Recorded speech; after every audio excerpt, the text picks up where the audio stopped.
The political establishment is panicking right now, and they should be. What happened across Australia last weekend wasn't just a protest, it was a political earthquake that has sent shockwaves through every corridor of power from Parliament House to state capitals across the nation. While mainstream media tries to downplay it and politicians scramble for damage control, the reality is undeniable. Tens of thousands of ordinary Australians have just delivered the strongest rejection of current immigration policies this country has seen in decades. Peta Credlin, one of Australia's most astute political observers and former Liberal Party power broker, has just dropped a truth bomb that has Labor strategists working overtime and coalition politicians reconsidering their entire approach to immigration policy. Her analysis of the March for Australia rallies cuts through the media spin and political rhetoric to expose what's really happening in this country, and it should terrify anyone who thinks they can ignore the will of the Australian people. Here's what the political class doesn't want you to understand: these weren't fringe protests organized by extremists that the media wants to paint them as.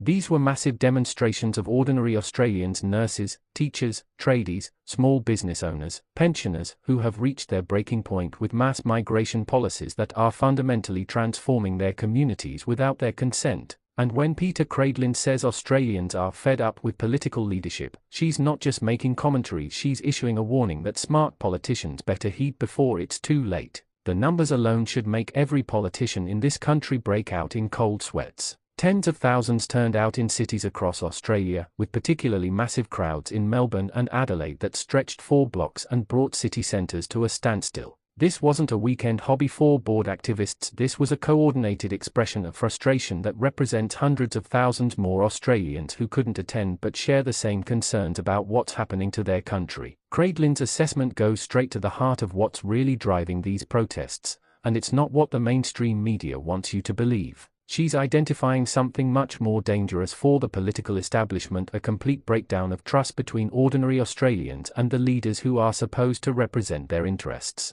When she says people are fed up with political leadership, she's diagnosing a crisis that goes far beyond immigration policy to the very foundations of democratic representation in this country. What makes Credlin's analysis so devastating is her credibility. This isn't some random commentator throwing around opinions, this is a woman who spent years at the highest levels of government, who understands exactly how political winds translate into electoral consequences, and who knows better than almost anyone how public mood can destroy political careers overnight. When someone with her experience and insider knowledge says the political establishment should be worried, they should be terrified. But here's what really has the Labor government and their media allies in full panic mode: Credlin's insistence that these protesters represent mainstream Australian sentiment rather than extremist fringe elements. While news outlets desperately tried to focus on isolated incidents and troublemakers, she highlighted the fundamental truth that the vast majority of attendees distanced themselves from those engaging in violence and represented legitimate community concerns that can't be dismissed or ignored.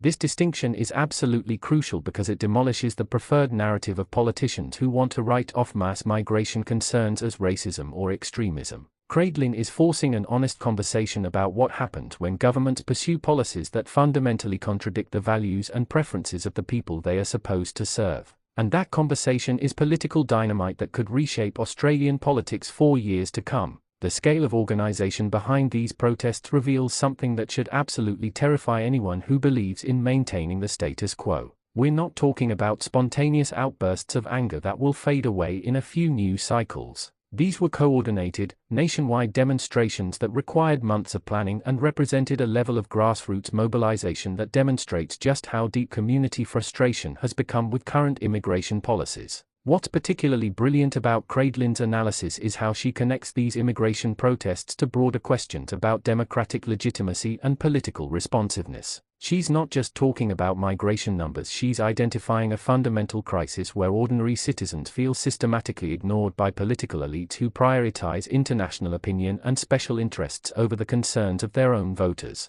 This interpretation should send chills down the spine of every politician in Canberra because it suggests these protests are just the beginning of a much larger political realignment. When Credlin talks about Australians being fed up with leadership, she's describing the same sentiment that has driven political upheavals around the world, from Brexit to Trump's election to the rise of populist movements across Europe. The polling data that's been quietly circulating in political circles supports Credlin's assessment in ways that should make Labor strategists lose sleep. Internal party research shows that concerns about immigration levels and community integration are polling at dangerous levels for the government across multiple marginal seats, particularly in outer suburban areas where these protests saw some of their largest turnouts. But what's really driving the political establishment crazy is how these protests have exposed a complete disconnect between media representation and public opinion on immigration policy. While news outlets and politicians have spent years dismissing migration concerns as politically incorrect, the March for Australia demonstrations proved that hundreds of thousands of Australians are willing to publicly express views that contradict elite consensus. Credlin's emphasis on the peaceful nature of most protesters is strategically brilliant because it makes it impossible for politicians to dismiss legitimate concerns based on the actions of fringe elements.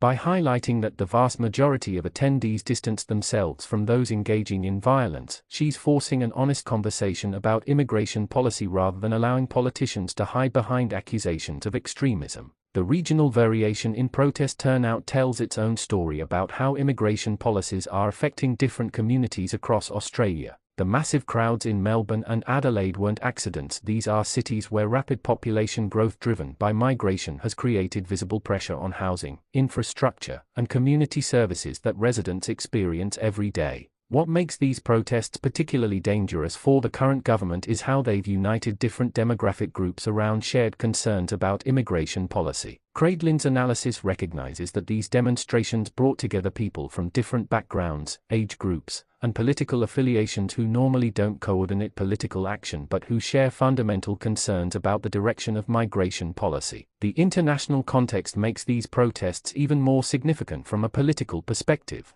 Credlin understands that similar movements in other developed countries have already demonstrated the electoral power of immigration concerns, and she's warning that Australian politicians who ignore this sentiment do so at their own peril. Her analysis also highlights how these protests represent a rejection of the political class's preferred approach to immigration debate, which has been to limit discussion to economic benefits while avoiding conversation about social and cultural impacts. The March for Australia demonstrations forced exactly the kind of comprehensive discussion about migration policy that politicians have been trying to avoid. The timing of these protests, coming during a period of housing affordability crisis and infrastructure strain, creates perfect conditions for the kind of political upheaval that Credlin is identifying. When ordinary Australians see their communities changing rapidly while their own economic circumstances become more challenging, the political consequences can be explosive. What should really concern the political establishment is how Credlin's analysis suggests these protests represent just the visible tip of a much larger iceberg of community frustration.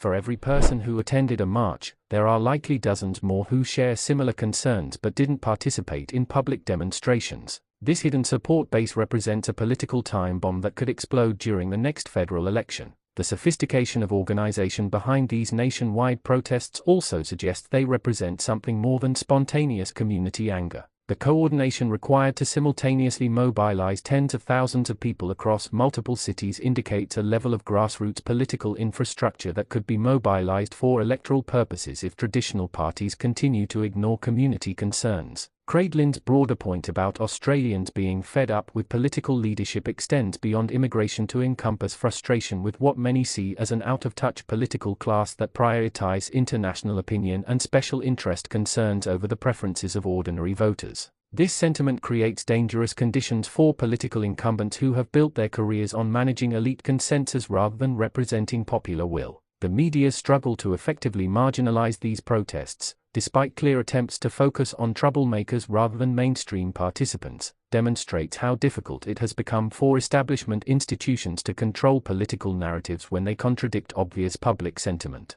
Credlin's analysis cuts through this media spin to identify the real political significance of what happened. What makes this moment particularly perilous for current political arrangements is how it combines immigration concerns with broader questions about democratic responsiveness and political legitimacy. When Credlin describes Australians as fed up with leadership, she's identifying conditions that have historically led to major political realignments and the collapse of established party systems. The challenge for mainstream politicians is that these protests have created expectations for policy responses that go far beyond cosmetic changes or rhetorical adjustments. The scale and coordination of the demonstrations suggest community patience with gradual reform has been exhausted, creating pressure for dramatic policy shifts that most established politicians are reluctant to support. Credlin's warning about political leadership being out of touch resonates because it's backed by observable evidence from these protests. When tens of thousands of people are willing to publicly demonstrate against government policies despite media criticism and political disapproval, it indicates a level of community determination that smart politicians take seriously. If you thought tonight's story was wild, trust me, what happens next will blow your mind. So don't stop now. Click on the video right here on your screen to continue the chaos, the drama, and the inside scoop only we deliver. And if you haven't already, hit that subscribe button, give this video a like, and join the Australian News CC family where the real stories come to life. See you in the next one.